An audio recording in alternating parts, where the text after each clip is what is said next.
What's up, everybody? Welcome to the Dr. John Delony Show. I'm John. I'm glad you're here. Hey, listen, this is the second. This is AMA number 2. We got James, Kelly.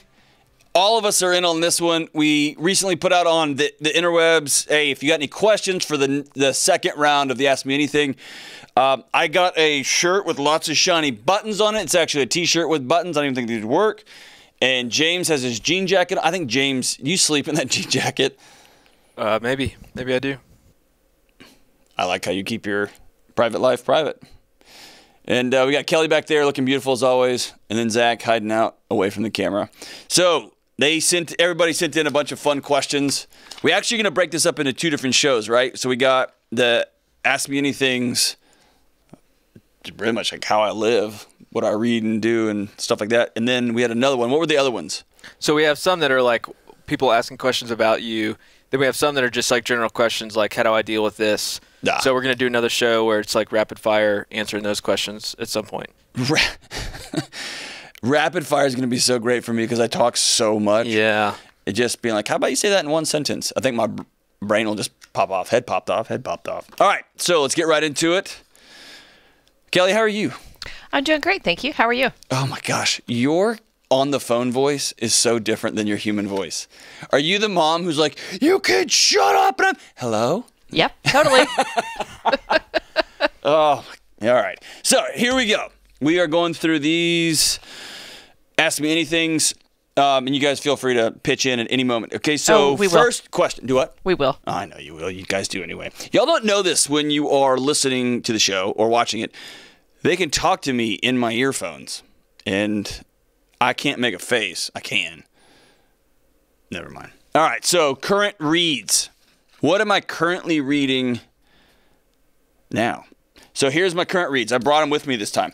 So a guy named Blake Bailey, one of my former students, mailed me this book the other day. He was one of my former students there at Texas Tech, and it's a memoir by Frederick Buechner when he talks about some pretty significant trauma he had in his life. I'm rereading this book, Adult Children of Emotionally Immature Parents. It's such a rock star book by Dr. Lindsay Gibson.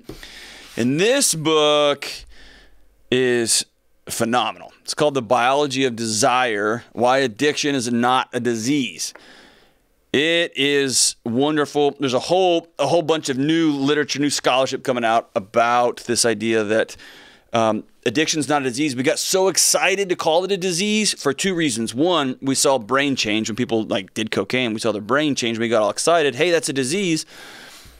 And number 2, we are so adamant about putting addiction, drugs, pornography, working too much as a character issue, right? If you do this, it's because you're bad. If you do this, it's because you're lazy or stupid. That once we were able to call it a disease, then people could finally get the help they needed. And what this book is coming back and saying is, man, your brain changes all day, every day. You get a phone call, you laugh real hard, you watch something that's funny, then you watch it again, and you send that clip to your friend, and you watch it again, your brain's changing all the time. And so brain change is not unique to using drugs or working too much, etc. And man, can we all just stop with the blaming people and lying to people? So it's not a disease, but it does have some addictive qualities. It is not a permanent brain change, yet your brain does change. All that goes into itself. So Dr. Marc Lewis here, The Biology of Desire. It's a really great read. And then this, man, I talked about this, I think in the last AMA, guys. This is Discipline Equals Freedom by Jocko. This is the simplest book I've read in a while, and it's really rich. And so I'm doing a daily thing with it where I read through it again. I've read through it several times, and I'm continuing to read through it. And I haven't come across a day yet where, man, Jocko doesn't say something that really gets into me. And it may be one of the top 3 or 4 mental health books I've read in 2021. It's really good. And it's simple, right? And then on the fiction front, I brought some of these books, man. This book, Octavia Butler's Parable of the Talents. If you haven't read this, it's really dark, real dark. Not for your kids. It's real violent, it's real dark. It is a masterpiece. Octavia Butler is extraordinary. Karen Russell's Sleep Donation. These are all fiction, by the way. This book was a trip. I loved it. In fact, I'd recommend this book to everybody. It's a good book. Again, all these are really dark fiction. Stephen Graham Jones, The Only Good Indians. Again, this is a horror novel. It's scary pants and real dark too, but it was just a masterpiece. And then I'm still working through N.K. Jemisin. She is I think she's the best science fiction writer in the world. How Long Till Black Future Month. This is just a collection of short stories that, man, I wish I had this kind of imagination. So that's the fiction I've read in the last month or two. I've been on a fiction kick lately. I kind of got burned out on science, so I'm just sticking to a couple of the nerd books over here. But, man, that's what I'm reading right now. I read a lot. I don't have a lot of friends, and so it kind of works out that way. What are my favorite fiction books of all time? I actually grabbed them off my shelf and brought them. What's your favorite fiction book of all time, Kelly? To Kill a Mockingbird. Oh, you would. How noble and whatever of you. It's one that I read probably once a year. I just go back and read it. Do you bring that up at cocktail parties? You'd be like, hey, everybody, what's your favorite fiction book? Mine's To Kill a Mockingbird. I mean, I have others. Ooh. I mean, and I read some pretty, lowbrow fiction sometimes. But that's just my favorite that I go back to, once a year and just reread it. Just for the enrichment of your soul. Yeah, just because I'm better than you. James, what about you? I like the dystopian future books, like the Brave New Worlds in the 1984. Listen, I'm gonna give you this today. Okay. Octavia Butler. This is the best dystopian future novel I've ever read in my life ever. Love it. Ever. Let's do it. All right, good. And then we'll both read To Kill a Mockingbird just to cleanse our souls. Okay. Right? So we can reach Kelly's higher plane there. All right, so my number one favorite book of all time is this. Danny, the Champion of the World by Roald Dahl. He's the guy that wrote Charlie and the Chocolate Factory, James and the Giant Peach. He's one of my favorite authors of all time. This is a book about a dad and a son, a little boy. The little boy's mom passes away, and it's just them two, and they go get the man. And it's one of my favorite stories. It makes me cry 100% of the time. I've read it so much throughout my life, it didn't even have a back cover. I've got 2 or 3 other copies, but this is my OG book. The Catcher in the Rye, I actually carried this book around with me. This is the first time back in high school, right? Chris Lowe was the guy. I was a freshman. He's like, hey, you got to read this book. And this is the first time I ever read a book and thought, oh, gosh, somebody's in my head. And then this book, Fight Club, this is one of the original. This book was, again, one of those books that in my early 20s, I think, because when I found it was like, whoa, somebody's reading my mail, and that was a pretty remarkable book. And then The Yearling and Where the Red Fern Grows. If you haven't read these 2 books, stop what you're doing, because I'm about to ruin the image and style that you're used to. You got to read these books. They're so sad, but they're so good. Those are like the saddest books ever written. Sadder than To Kill a Mockingbird? Yes. Oh, my gosh. Yeah, I'm the one without a soul, ladies and gentlemen, Kelly. And Huck Finn is awesome. Jayber Crow by Wendell Berry is awesome. The Harry Potter series is great, and To Kill a Mockingbird. It's not one of my favorites. It's a great book, but it's not one of my favorites. Yeah, those are those books. All right, so next question, what are the best books for raising children? Okay, here's my little rant on this. Right now, for maybe the last 25 years, I think Dobson did this, right? He kind of started this in the Jesus circles, and then there's been a couple of other folks in other circles. This obsession with strategies and scaling and projections and norming. We are so obsessed with step-by-step plans for our kids. And there are some good plans out there and some good questions, but I'm more interested in the foundation stuff, because what I found is if you take care of the foundation stuff, the individual questions answer themselves a lot. So I'm more interested in helping parents be whole humans and helping them deal with their own crap, and then being able to love their kids and be present with their kids and be able to be mature adults who love and model boundaries and good relationships, and then kids turn out fine, right? If a parent is well, their kids are going to be able to handle the world as it comes at them, right? So when parents ask me, like, hey, what's the best parenting book? I always tell them, books for you. And that is, my go-to is I Don't Want to Talk About It by Terry Real for Men. Adult Children of Emotionally Mature Parents. We talked about that earlier by Lindsay Gibson. That's for everybody. It's a book. It's written by a pastor. I know a bajillion people who listen to this podcast don't have a faith affiliation, but the book is really remarkable with or without a faith connotation. And it's called The Ruthless Elimination of Hurry by John Mark Comer. It's really, really good. Just is a really good introspective look at the way we're living our lives. And then there's the book Finding Meaning by David Kessler. Man, I think I've sold that guy a lot of books. It's just the book on grief. I got it up on my shelf up there. So many parents don't know how to grieve, and they don't know how to deal with their past. They don't know how to deal with this fake picture they had of their future, and they just get stuck on these loops. Then they end up just looping back to their origin stories, and they just recreate it again and again and again. And that book just helps people walk through. Your life is not going to be the fantasies you had, the pictures you had, and you got to deal with them as they come. And man, that book's magic. So if you will love and connect with your kids, find and model joy, give your kids purpose, right? Let them endure struggle, but also show up and give them boundaries and show them that they matter. They're resilient. They're built like Gumby, man. They will come back, right? And then if you need some very specific books, then you can deal with those specific things at that time. That's what I tell people if they ask me for books on raising kids. Is that kind of a pass? Kind of, but I want parents to be okay. Parents are not okay, and they're looking for strategies to help fix their kids. All right, so the next question. Y'all want to get in a fight? Phone usage for kids. I don't think we've ever talked about this. Phone usage for kids. What is my rules for phone usage for kids? What's yours, James? My kids don't. That was a good. I would have prepared for this if I'd known you were going to toss us so many questions. All right.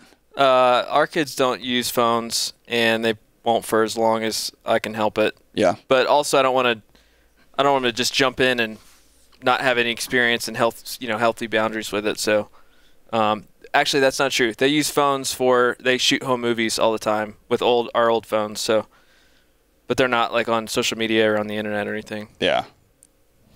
We let our son have a phone when he started coming home by himself because we don't have a home phone. But we started with... so $25 a month was worth the soul of your child? I could see that. Yeah, but give and take. Give and take. We started with just only an old phone with no SIM card. And then when he turned, I think 15, we let him. But I am all up in it. I look through it all the time. He knows that. I'll come up and grab it when he's talking, looking, scrolling. My husband's IT, so he can't get away with much. He can't get away with anything. Yeah. So my rule of thumb, get this. My son's in 5th grade. He came home a few weeks ago. 100% of the kids in his class not only have smartphones, they're 10. They all have these TikTok accounts, and they all are hanging out back and forth. And he discovered live that he's being left out of all this stuff. It was hard, but the hardest thing was I thought I knew what's going on. This is madness that a 10-year-old has that kind of access. So in my house, man, like I'm like James. James and I are clearly better parents than Kelly, but no phone. To be fair, our kids aren't as old as Kelly's yet. So yeah, come on, listeners don't know that. I'm a teenager now. My son has no social media, and he will not for quite some time. That's not even an option. It's just, man, the data is so clear. If you have a 10-year-old, don't let him have social media. Even a 15-year-old, don't let him. No, we're just in this era of digital babysitters. They're growing up being babysat by other 5th graders. It's just insane. It's insane. So I will hand them a phone if they are FaceTiming like their grandparents or an aunt or something like that. And we do have old phones like you guys have where they download books from the library, like books they can listen to, audiobooks. But other than that, they don't even ask. It's the data is so clear on how destructive this is for kids. And now we're in a world where a 12-year-old says something, texts something, and that's going to keep him from getting a job when he's 40. And I want my kids to be kids as long as they can be. This has just gotten very unforgiving, the world, overnight. And so it's just not worth the risk. We have talked about Kelly. This is awesome. I was on a ladder, and it was just me and my son was at home, and I took a step, and the ladder, it was like whoosh. I thought, oh, this is it. I'm coming down. And because I'm part ninja, I stopped it. That's not at all. It just stopped miraculously. And my son was looking at me. His eyes were really wide, and he was probably 5 or 6. And I said, if I had just fallen and gotten hurt, what would you have done? And he looked at me for a second and sprinted to his room and got an old, trashed, cracked, like plastic flip phone. And he's like, I would have called 911. And I was like, man, I'd be dead, right? So we've talked about getting a landline. We just haven't done it, but we're going to do that soon. All right, next question. What was my research for my PhDs? I was a qualitative researcher. I care way more about individual stories and going a mile deep than a quantitative researcher. You can Google the difference between qualitative and quantitative. There's all kinds of fist fights on the internets from academics about which is better and why and all that. My first dissertation, I studied conduct processes at small private universities, small private colleges. And ultimately, what I wanted to know is this. Who are you when somebody gets out of step with your values? Are you somebody who one and dones people and kicks them out? Are you somebody who helps, the buzz term now is restorative justice. Do you help people become whole with your community again? How do you deal with your community when somebody steps out of line with your values?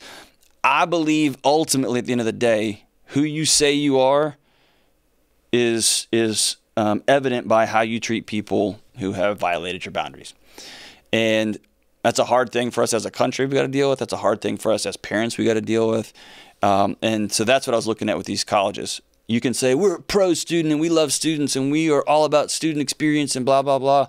But if you do this, you're gone. Get out, right?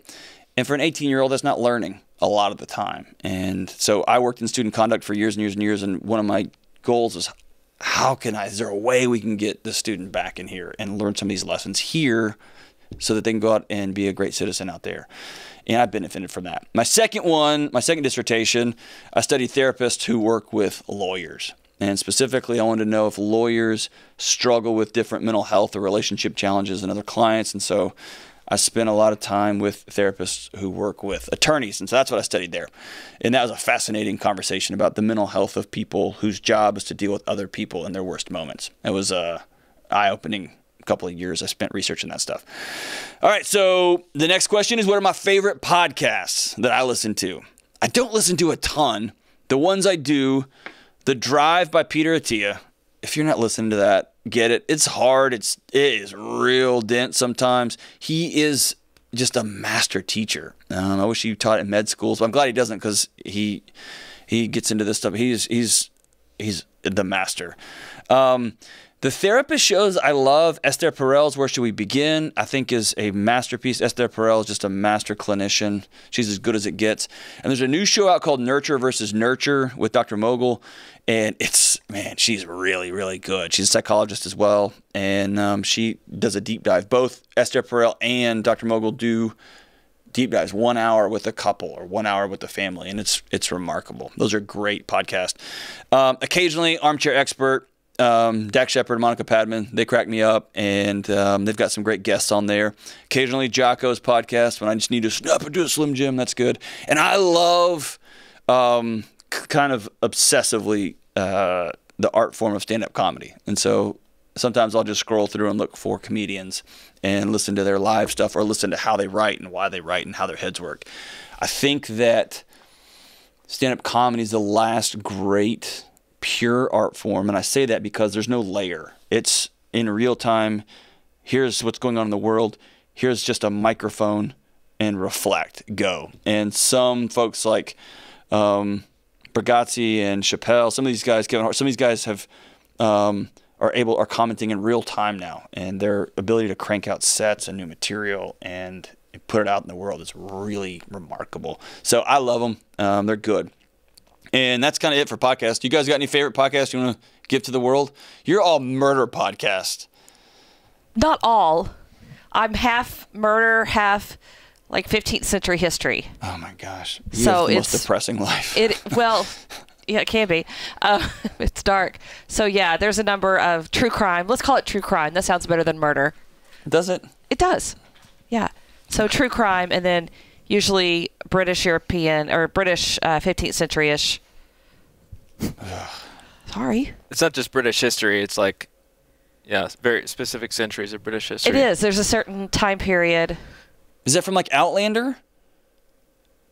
Did it start there? What No. got you interested in that? Probably actually started when my parents took me to England when I was like 10. Oh gosh, were you reading To Kill a Mockingbird on the plane over? Probably. You yeah. would. James, do you have a podcast that you love? Not worth sharing. They're all like nerdy, like digital info security. Oh, info security. Oh, so that's why you're not giving it out. I see. No, it's just. James has a mask on too, by the way. He actually has a mohawk. He didn't even look like that at all. He's got a big mustache. All right, so what is my routine for living with adult ADHD? Man. So here's a couple things that guide me. Number one is this one sentence that guides my life. Don't forget to remember, period. What does that mean? That means I will walk through my life. I won't see a cop. I'll be just rolling through the day. But I always remember how good it feels to get into a clean car. I remember how good it feels to open my door and there's laundry in there. And so I have to sometimes go back to my truck one time, two times, make sure I've got everything out of it. Not because I have this need to make sure my truck is clean, but I remember how good it feels. It's about emotion. And if I can tie my current behavior to a future emotion, that really works for me. How do I do that on a daily basis? I write down everything for almost every day of my life. I had some tough stuff happen recently, and so I've been kind of scattered all over the place. I haven't been writing stuff down. My morning routine shifted some. Just kind of been bleh. And man, it starts really kicking up. I forget things. I'm kind of all over the place. James and Kelly are like, hey, let's get going. And the next thing that's important for me is sleep. Routine is important. And part of that routine is, man, do the same things every day as much as you can. Do the gratitude, do the workout, do the cold shower, do the breakfast, do the wake up, whatever that is. It's all about routine. And the second big thing is connection. For whatever reason, grounds ADHD in a really remarkable way, which makes it hard, right? Because you are cycling out and you are annoying to be around, which makes people not want to be around you, which makes your solution to that problem being more annoying and more faster and more going. Yeah. So, like I said, I've been in a lonely season, so it's been hard. February messed with me a lot. Lots of stuff going on in personal life, live outside town. So when I get lonely, my tics come back. Not like the bugs tics, but like I don't know. I got a whole bunch of stuff, but my sleep gets messed up and I stay up too late, etc. So here's the deal. Living with somebody requires people in your life that have compassion and kindness and mercy and grace. I think a few months in, when you guys realized, no, I'm not an idiot. I'm kind of an idiot, but I'm not lazy. I'm not trying to make your day bad. Then a gentle reminder is really helpful. Or Kelly prints something out for me every single day. I don't hardly ever need it, but when I do, I'm super glad she printed it out, right? So it's just living with folks and making sure everybody around you works together. Yeah, that's kind of it for me, is connection and routine and not forgetting to remember how good this is going to feel on the back end of that. Oh, here we go, dude. Recorder post. Listen to this nightmare. So, listen. I laugh first at the things that I love and things that make fun of me. I think things are hilarious, especially when they make fun of me. I don't live my life looking for offense, right? The only offense I have, really, is when people don't treat other people with dignity and respect. It drives me crazy. And I can get pretty pissed off there. But more than like, if there is something making fun of something that I love, whether it's religion or my relationships or, I don't know, just things I like, it makes me laugh. It's funny. I am obsessed. I think music education is one of the most important things in the world, right? My son's played the violin for years. We just got electric piano for my little daughter. I've been playing guitar for 30 years now. My original teachers, Miss McAdoo, right? That was old school with the xylophone, the ta-ta, ti-ti-ta. Man, she could rock it. John Marshall, Ron McComas, Miss Hackett, my choir teachers. Dude, my life's been about music ed. And my wife has been a teacher, and then she was a college professor who taught teachers. I was a high school teacher. I taught K through 5 1 year, and then I've been a college professor for years. My whole family's about education. My whole family's about music, and then there's a natural intersection there. So the other day on the internet, somebody posted something along the lines of, man, as crappy as 2020 and 2021 has been, thank God for those recorder classes when we were kids. I thought that was hilarious because I remembered that ridiculous recorder. And I put it on this part of the Instagram thing that's with the stories, how it's called. It's not the main thing, but the loop-de-loop thing. Yes. I don't know. There's alt universe, and this is the alt universe. And dude, you would have thought I just putting up pictures of dying pets. I don't know. People got so mad. Why are you so angry at music educators? Why do you hate music educators? We're important people. I know you are. I know. Listen, check this out. Check this out. I have a recorder. Music educators, Miss McAdoo. I still remember. Check this out.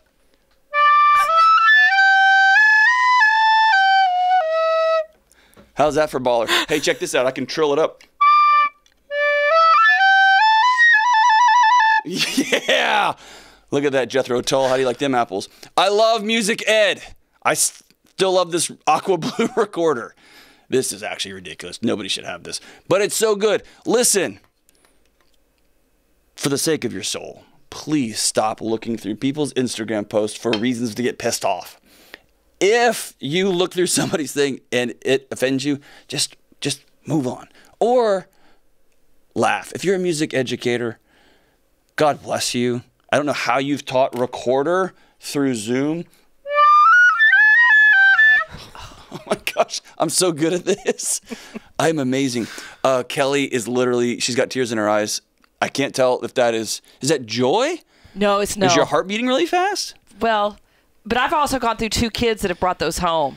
Ooh, so. They had to learn. Stop. I could do this all day. I'll stop. Please.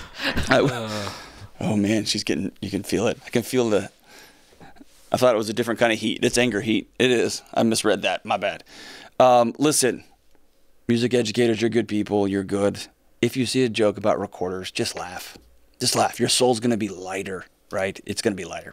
All right, so there's my music ed. I got to just get off the internets, man. People are not being ugly. They're just sad. I know it's hard. All right, so how often do I do no sugar months? Whew, okay, so this is my confession.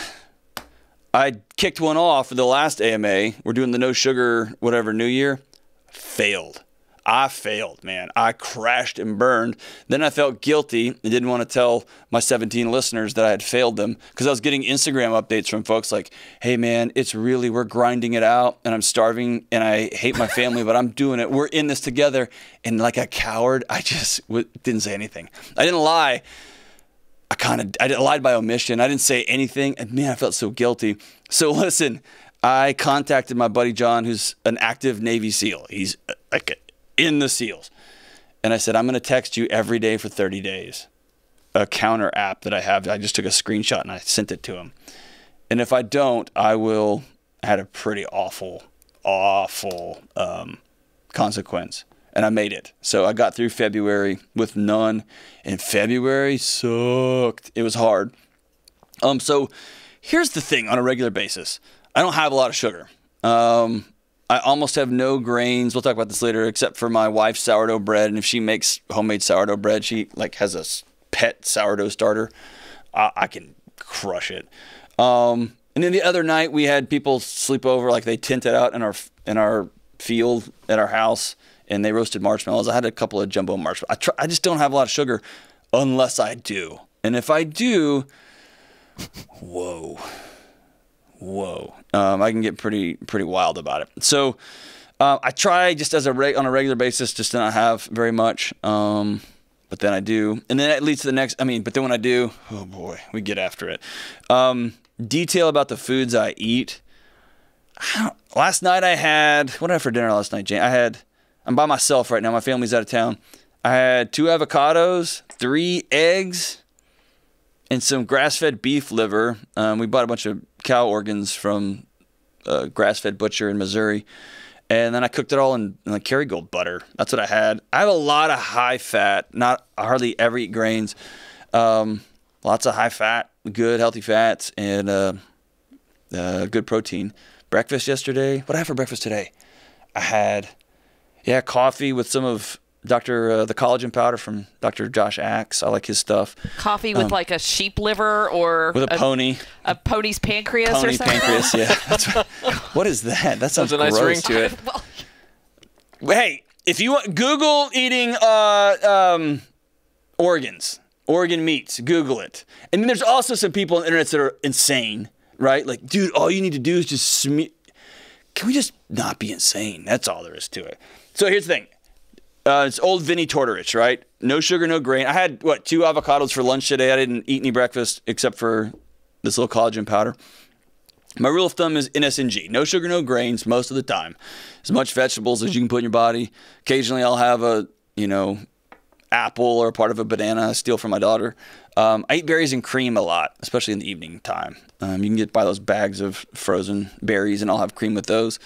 If my wife makes so many cookies, I'm going to have 76 of them. And then I'm going to wish I was dead the next day, and it's worth it every time.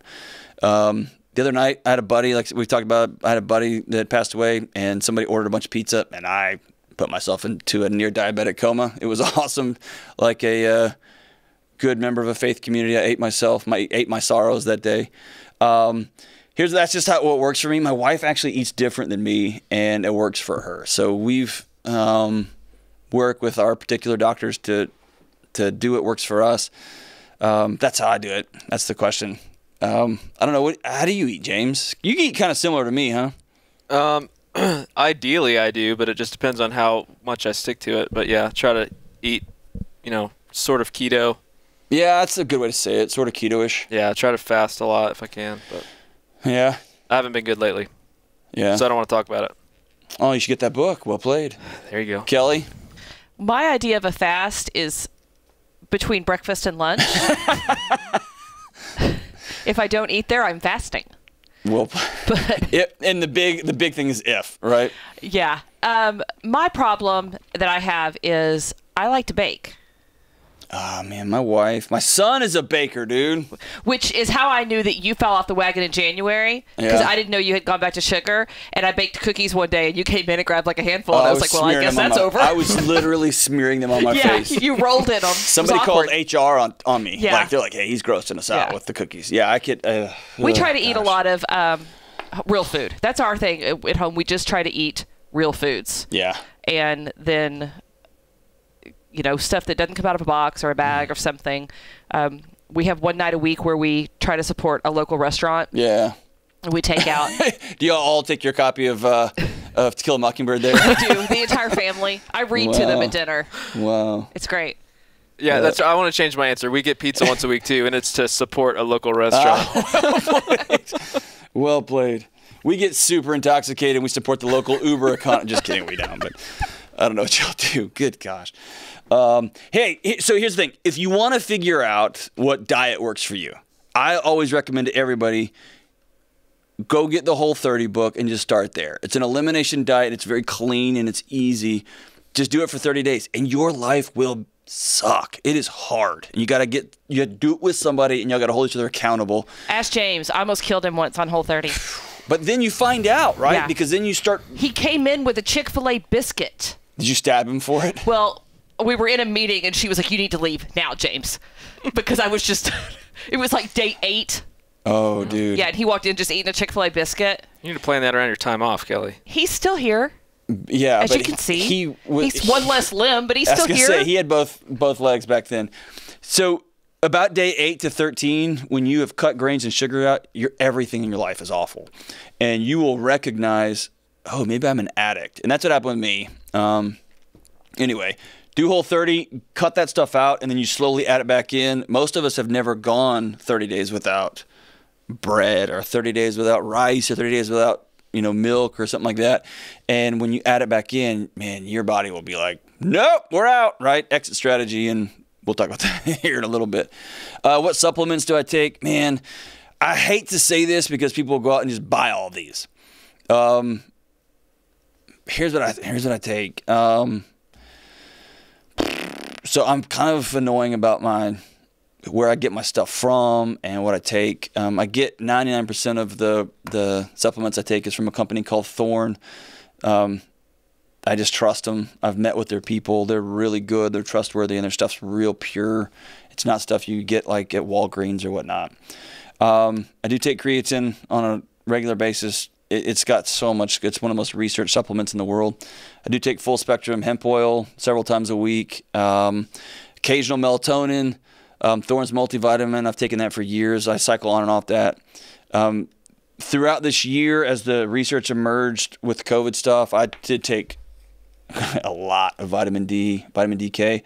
Again, I don't know ultimately how it's going to play out. I don't know if that's causal or if it is more correlational, but again, it's like $20, and if there's a chance it's going to help me out, then let's do that. I do take a lot of vitamin C, a lot of zinc. Farm GABA. Have you tried that, James? I've started some GABA recently. Yeah. Oh, man, I love it. It helps me sleep. It's pretty good. Some people it has no effect on. Fish oil is a huge deal, whether it's DHA, DHEA. Fish oil is important. And then I recently read some stuff on the blood sugar support from moringa powder, so I'm trying that out. I put way too much in my coffee this morning, and it tasted like somebody had died about a week ago, and I was trying to drink it. It was awful. And so I poured about $111 cup of coffee down after all the stuff I had put in it. But I couldn't handle it. But try moringa powder. So I rotate stuff out. I try stuff. I've got several other things I'm taking now just to see what happens. That's what I take on a quasi-regular basis. It is expensive. It is. And if I could only take one thing on that list, it would probably be that multivitamin. And it's really good. Thorne's multivitamin is really good. And that creatine is really good too. All right, sweetest thing I've ever done for my wife that surprised her. I just tried to think of a few things. I surprised her with a trip to Malibu once. We were just newlyweds. We went for like 2 nights. One time I stuck concert tickets to a Dave Matthews show. We were living in one city. I know. That was a surprise or like a punishment? Do you not love her? She burned the roast, and so I was like, that's it. We're flying to another city to go to see Dave Matthews. But I put it in like a magazine, and she opened it and read it and was like, what are these? And we went and got on an airplane. That was kind of fun. We went to some friends. Here was probably the coolest thing. So we were, I don't know if we were dating or married at the time. I think we had just, I don't know. She's all about country music. I don't know a lot about country music. And George Strait was a big dude. I heard the name, but I didn't know about him. And they were closing down the Astrodome, where I spent a lot of time as a kid going to Astros games. Used to be able to go for $4 to see the Astros game. So in high school, we went a lot. And so I called a guy who knew a guy. Rick Noodleman was his name. Came up with 2 tickets for that show. It was like a military processional. The president was there. George Strait comes in on a horse. There's like 1 million people in the Astrodome. People are weeping. I looked at my wife right when George Strait came out. She just starts bawling. I was like, what is happening here? And it was like a church service. It was a church service with 8 million people in the Astrodome. I think that was probably the smoothest thing. Probably the worst surprise that was the least sweet. So here's my proposal story. I got all my buddies together. We've been dating for 5 years off and on, and we break up, get back together. Thought I was going to marry somebody else. That didn't work out. Anyway, this is the day. I'm going to do it on my birthday. She'll never see it coming. And at this restaurant, it's Papacitos, man, in Houston. It's the greatest Mexican food in the world. And that's probably a little bit of a generalization. I like the restaurant. How about that? And we were, I was going to propose there. And when you told them it's your birthday, they would silence the whole restaurant, have you stand up on a chair, and then they all sang happy birthday to you. So great. I got all my buddies in on this. I handed one guy the ring so I wouldn't chicken out. We go there, and it is packed, super hopping. It is chaos. And then, my buddies did the right thing, and they told the waitress, like, hey, it's this guy's birthday. And they're like, okay, we'll take care of him. So we finished dinner, nothing. And we're all just kind of sitting there like, nothing. Then my buddies think it's hilarious, and they start passing the ring down the table, and they're hiding it behind drinks or behind chips. And I'm getting more nervous. What are we doing here? And then this poor waiter comes out, and he is sweating. He's so busy. It's so hot, and it's Houston. Everyone's running around. And he just shows up with a 18-foot sombrero, a giant hat, and a piece of cake. And he's like, hey, is this somebody's birthday? And I was like, yeah, it's me. And he tosses the cake on the table, and he puts his hat on me, and he goes, happy birthday, man. And he just runs off. And by this time, they'd moved the ring to where it's like my drink and it's right behind it. And then there's my my girlfriend. And I froze and I didn't know what to do. I should have bailed. I should have just been like, not tonight, guys. And I didn't. And I just like awkwardly was like, and I just got down on a knee in the middle of a bustling restaurant with a huge sombrero on.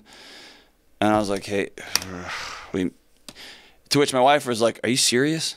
And I was like, yes, this is it. And it just was, so I thought I was going to be all sweet and romantic. It was terrible. That's the sweetest thing that I thought I did that was not a good surprise. It surprised her. It wasn't a great surprise. How about that? Okay, so how many listeners do I actually have, James? So one of the running jokes on this show is we have like 17 listeners. I think we're up to 25, probably by now. I did go check. The YouTube show had 1 million plus views in February. So it's, here's the thing. I have the same 5 friends I've had since grade school. I've made like a few friends along the way, but like I just am not that cool. And so when I see numbers like 1 million views in February, like that makes my head explode. It's like a cartoon. So we had over 1 million views in February. That's a lot. Tens and tens of thousands of regular podcast listeners. So the whole thing's gotten really big underneath this. That's why they made me move out of our safe studio into this big flashy, shiny thing. And then if you throw in Dave's show, I co-host Dave Ramsey's show a couple times a week, and so that's millions and millions. So it's a whole thing. If you're listening to this, you're a part of a cool gang. You were in it on the inside, though. And so for my head, literally, psychologically, I've just got to assume it's just me and my mom and a few friends and some cool people who hang out with us in the lobby partying. Y'all are making my day better. I'm glad y'all are here. It's good to see you. For those of you who are listening, there's a whole audience full of people, and by audience I mean 3, and it's good to see you guys. Y'all make my heart feel good. So that's how many listeners we have. A lot. But hey, seriously, send this podcast to your friends. Send it to them, and either you can make fun of it and be like, look at this clown, or if you get something out of it, send it to your buddies, and hopefully they can get something out of it too. What would I say to my younger self? Kelly, what would you say to the younger John? Oh, wow. I wasn't prepared for this one. I know. Hurry up. Is that a late joke? Might be. I would try to develop those habits to the younger John so that the John that I deal with now... Will you be on time? James, what would you tell the younger John? I would say, hey, humbuckers are overrated. Get yourself a Fender Stratocaster. Gosh, you're such a humiliating... And a Fender Princeton and a couple good pedals, and you'll be set. Real men don't need Les Pauls. That's what I would tell them. Real men need jangles. Oh, gosh, Fender people. To be fair, I would probably say, get your acid wash jeans on. We're going to see Motley Crue. Because the younger Kelly and the younger John... We would have hung out. Had a lot in common. We would have hung out. Yeah. There was a lot of hairspray involved. I used a lot of hairspray, too. Oh. 80s, Texas. Did you have the poof? Yeah. Gargantuan. Yeah. Acid Super wash, not. the whole thing. I did have some dope acid wash jeans that I got secondhand, I think, from a dude named Brian Bell. He hooked me up with jeans all the time. They were pretty rad. Here's what I would tell younger self. Never steal. Delony, don't steal. Don't lie. I was a little lying thief as a kid. I hate that. That's like one of the most shameful parts of my childhood. I hate that. I would tell 18-year-old, 19, 20-year-old, 14-year-old John, dude, you got value, and that's enough. It's enough. The defense mechanisms I built up over the years, man, just because I was always so insecure, man. I just hate that because there's a wake of people that you hurt along those journeys, right? I would tell the younger me, dude, treat people right all of the time. Don't wait until later to learn that lesson. In fact, I remember the person and that I remember thinking I have to be different after this. And I didn't do anything evil, but man, I wish I could go back and treat a few people better. So I would treat people right all the time. I tell younger John, stop worrying about everything. Say yes more. Don't be such a buzzkill. I was a loser, dude. I was such a nerd. My buddies were like, hey, let's go do something, fill in the blank. And I was like, well, I don't know, guys. We're probably going to get in trouble. Just shut up and go have fun, right? Go have fun. The things I did, I actually went and did and had fun. Those are the memories we talk about. Not like, hey, John, remember we all were in bed by 9:30? That's so stupid. Yeah, and I would have gotten more sleep, too. So lame. Those things seem a little paradoxical. They do. Here's the thing. I wouldn't go out, and then I would sit up and watch USA Up All Night movies like a dork. And maybe we wouldn't have been friends. We would I not take have been back. friends. No, dude. I don't think I'm all so. talk. I was lame. And then I would have told this to my younger self. Secrets will kill you. Don't work somewhere you can't be fully yourself, where you can't be fully open. And don't work somewhere where people don't challenge you, right? That'd be big ones for me. Like, dude, just get over yourself and enjoy your life. And enjoyment means get some sleep, and enjoyment means go to jail once or twice. Sometimes it's funny, right? All right, so what's my most embarrassing moment? Ooh. How much of these can we say? Well, let's not get canceled. Yeah, I think you've already pushed it today. No, I haven't. All right, I'll give you probably, okay, in order, the most embarrassing moments. Number one, I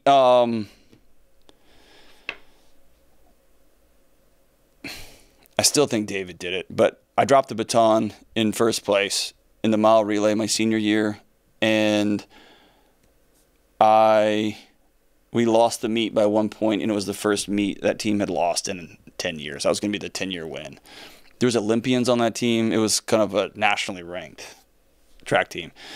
To this day, I'll get a text like once every 2 or 3 years from the guy who was running third leg who handed me the baton, and he'll just be like, you dropped it. And I'll be like, nope, you did. Like, it still haunts me. That was an embarrassing moment that just broke my heart. A few years ago at the law school, I guess we'll just edit this out if we can't use this. I was at the law school, and I was just going to the bathroom and in my suit, and as I would tell my children, I thought I was going to toot. And James, I got more than I bargained for. And here's the thing, I'm at work at a law school in a suit, and I had to like waddle sprint out of the building and get to the parking lot. I went all the way. I just went home. I just canceled the rest of the day and went home. That was pretty embarrassing. I had to cancel meetings, and you have to lie to your coworkers. You can't tell them the truth. Like, why are we canceling the day? Secrets kill relationships. That's what I'm being honest. That was some things embarrassing. should be kept secret. No, that was embarrassing. It happened. I crapped my pants at work, everybody. That's what happened. Yeah, those are a couple of good ones. Dude, I just have a lifetime of embarrassing moments. I just think, like the other day, I just am awkward, man, and I don't know what to say. I don't know how to just say, like, hi, how are you? And I try to, like, start a thing, and then everyone's like, this is weird. What are you doing? And I don't know. I get embarrassed a lot. I don't get embarrassed anymore. I embarrass the people around me because I'm awkward. Advice for a therapist starting a practice. What would I tell them? Here's what I'd tell you. Work really, really hard and be really good, and you get good both inside and outside the therapy room. So what I mean by that, learn to love people. If you don't love people, don't be a therapist. Love people, love their kids, love their stories, love hearing about their weird dogs. Just love being with people. It drives my wife crazy because I like to just sit there and talk to the register dude at Burger King. We don't eat at Burger King, but I just like talking to people. And she's like, we seriously have to go. And I just like talking to people. And the therapists, the folks I know who are great therapists, it's hard for them to get through a room because they just love talking to people. They love interacting with other humans. And so learn to love people. Learn to sit with people in their pain. That's hard, and it's challenging, and it's spiritual. You can only learn it by practice. My first job coaching high school, I asked the head coach, when y'all are cutting players, can I just be in the room? I want to watch how y'all cut players. Later on, when I was in leadership, when someone's going to fire somebody, I would say, hey, can I be in that room? I just want to see how this happens. How do you gracefully terminate somebody's employment? How do you take their job away and let them keep their dignity? How do you sit with somebody when you've just told them you got to go home and tell your kids and your wife you got fired? How do you sit in those moments? And then later on, how do you knock on somebody's door with a police officer and say, I regret to inform you that your husband was killed in a car wreck? How do you sit with somebody at home when they know that they've just lost a child and they're racing to get home and they're going to meet you first? You got to learn how to sit in those moments. And the phrase I learned at the law school that I love, there's just power in the pause. Just be quiet. And we are so conditioned to fill up that space with tics and weird things and sayings. And that's when you say stupid stuff that ends up hurting people. And so if you want to be a really good therapist starting to practice, learn to sit with people in their pain. Sometimes you'll be in like session 3 or session 4 and somebody will just say it. They'll finally say, I was abused, or I've got to get out of this marriage, or I don't like my kids. They'll have something that's been sitting in their soul, and they'll finally say it. And man, if you're a therapist that tries to like take that pain away, and then man, you rob them of that healing process. And so you got to learn to sit in that pain with other people. And the last thing is have a hardcore to the death, will not budge on it wellness plan for you. Being a good therapist means you got to get up and keep going. You got to keep going, and you can only do that if you're well. Otherwise, you're going to get burnt out. You're going to melt your friends and your family and your kids. You're going to bring that crap home with you. Have a way that you can hose your boots off at the end of every day when you get done dealing with other people's crap all day. That's what I'd recommend. And work really hard. Show up. Be available in the middle of the night. Be available in the first days. As you're building your practice, you're going to learn what you're good at, and you're going to learn new skills. All right. Oh, Kelly, I think you sent this in, Kelly. When did I get obsessed with diarrhea references? I didn't, but that person is my new best friend. That's my new best friend. All right, so here's when I got diarrhea. I don't say obsessed. I thought diarrhea humor has been funny forever. I don't know why. I just think it's hilarious. I think diarrhea is nature's eject button. It is like nature's like, everybody out. I just think that on its face is funny. Now, if you got dysentery, if you're going to die, I mean, obviously it's not funny, but I remember being so sick. If this kind of story, barfing and diarrhea makes you sick, just hit the little fast forward button a few times here. But I remember being so sick. Yeah, Kelly's just you can plug your ears. But I it's coming out everywhere. And I had a trash can I'm throwing up into, it is roller coaster out the other exit. And I remember just dying laughing. It was the most uncomfortable, but I remember laughing and I was thinking, what needs out of my body this bad? And it was cracking me up because my body was just like, everybody out, everybody out. And I just remember thinking that's the funniest thing. It's uncomfortable. It's miserable. It's unpleasant. And then, my family's humor, my dad was a homicide detective. His humor just slanted a little bit off. My sister is the funniest person I've ever met. She is 10 times smarter than me, 10 times funnier than me. She's so fast. And my friends, Beavis and Butthead came out when I was a kid. And so that's just kind of what we grew up on. Honestly, I don't know why. Here's the honest truth. America, and by America I mean 13 of you, if I have a diarrhea reference on this show, 99% of the time, I'm trying not to say a bad word. I'm trying not to swear. I want this to be a show that people can listen to in their car with their families. And I want my kids to be able to hear it. And so I try not to swear. And so when I'm like, get really fired up and I'm like, that box of farts on a stick and a bag of diarrhea, that is just me not trying. I'm just trying not to string together a bunch of expletives because I'm just trying to keep a nice show. And as a producer, I want to caveat that kids should probably almost never listen to this show. You've heard our subject matters, right? I mean, no child should I'm pretty sure listen this isn't a family get-together show. Well, maybe in y'all's family, y'all are too busy serving the least of these in Kelly's household, and James is too busy churning their own butter out in their chicken pasture, which is dumb because we have chickens at our house. I don't know why I made fun of you about the way I live my life too, James. I'm sorry. Actually, I just had to cull 2 of my chickens yesterday, so just triggered me. Did y'all eat them? No. they were old and sickly and not laying anymore, so had to go. I see. There you go, listeners. When I stop producing, James is going to recommend that Delony be culled. And you Thanks, called man. me dark and stuff. Hey, it's just the way of the world. Oh, man. Wow. It's very Darwinian of you, James. Glad to know that Good we're to in know this. where we stand. We're in this for the long haul. Cool, man. I don't know. I think diarrhea is funny. Sorry. People will send me cards and letters letting me know that they think it's gross. It makes me sound stupid. They're not listening anymore. I get that. That's fine. Whatever. I think it's funny. I envy their choice.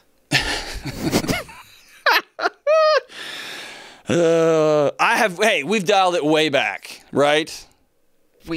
I have dialed it way back. I'll give you that. Okay, thanks. Not way. I'll give you dialed it back.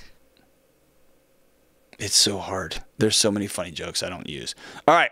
Best woo-woo guidance I've ever received. So in the biohacker world, woo-woo is just a phrase for there is no evidence to support that does anything, and now a bunch of weirdos are doing it, right?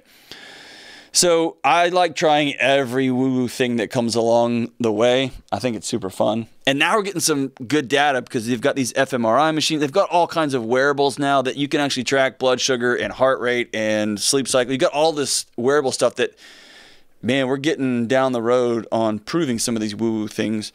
But the things that have made the most impact in my life that I don't have any data, I've never read data on, barefoot and grounding is a big deal for me, making sure I'm connected to the ground. So this morning when we went and let the chickens out and ran the dogs around, I walked across our property with bare feet, and it was cold and it was early and it was uncomfortable. And that's just a big deal for me. I do that every single day.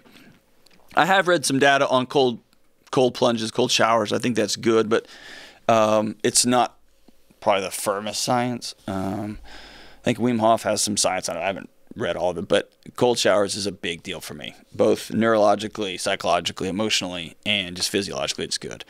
And then this is probably the most woo-woo one that I learned from a therapist here in town. And man, whenever I am angry with somebody or I'm frustrated or I'm not connecting with somebody, it sounds so cheesy to just say it out loud, but it's called a heart breath, where you imagine like a kind of almost like Care Bears. Remember when they used to like shoot the things out of their chests, like out of their hearts, and connect with somebody else's heart? I know that sounds so ridiculous. I think every single listener is like, all right, we're done. And sorry, it's got our podcast canceled. It's just my mom hanging in there now. She's like, oh, my John and his heart breath.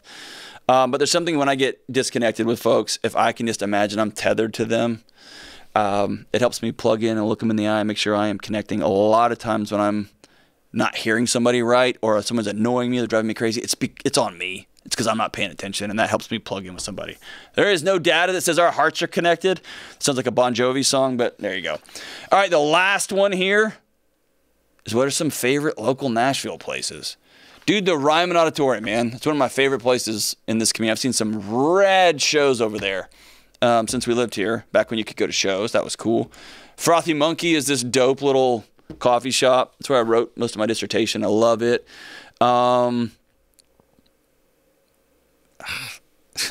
Radnor Lake I love. It's like a pristine nature preserve here. You can walk around and just look at other people and you all nod. And I don't know. I like it. My kids run around there. I don't know. What do y'all think? Do y'all have cool places that you love? I like 8th and Roast for coffee. 8th and Roast? 8th and Roast Sounds on like 8th Avenue. Like a meat place, but that's cool. And what about you? My favorite place, like local place, would be Bishop's. Oh, I don't know what that is. It's a meat and three, and it's where Hattie B's Chicken started. Oh my God. So Hattie B's.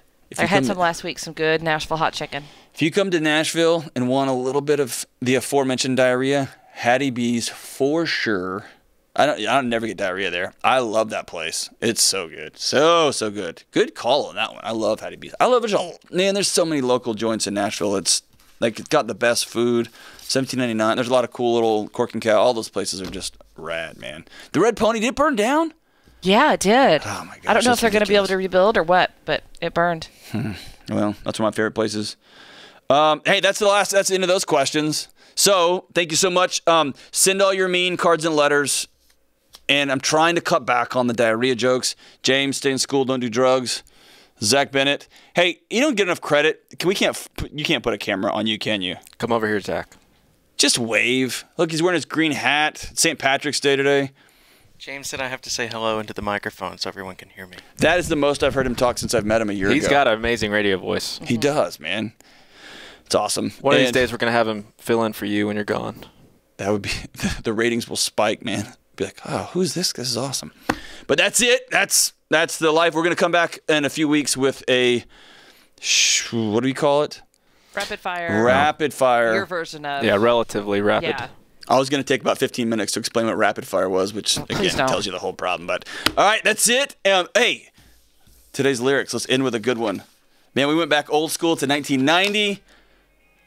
It's off the People's Instinctive Travels and the Paths of Rhythm. A tribe called Quest dropped grenades on that record. This is one. It's on the radio. Get over it, purists. I'm not doing deep cuts today. We're just introducing people to the tribe. But it's called Can I Kick It? And it goes like this. Can I kick it? Well, I'm gone. Can I kick it to all the people who can quest like a tribe does? See what they did there? Before this, did you really know what live was? Comprehended the track for its why, cuz getting measures on the tip of the vipers. Rock and roll. Oh, on the tip of the vibers. Sorry, rock and roll to the beat of the funk jazz. Wipe your feet really good on the rhythm rug. And if you can feel the urge to freak, do the jitterbug. Come and spread your arms if you really need a hug. That's what this show is about. I'm just ripping off a tribe called Quest. Come and spread your arms if you really need a hug right here on the Dr. John Delony Show.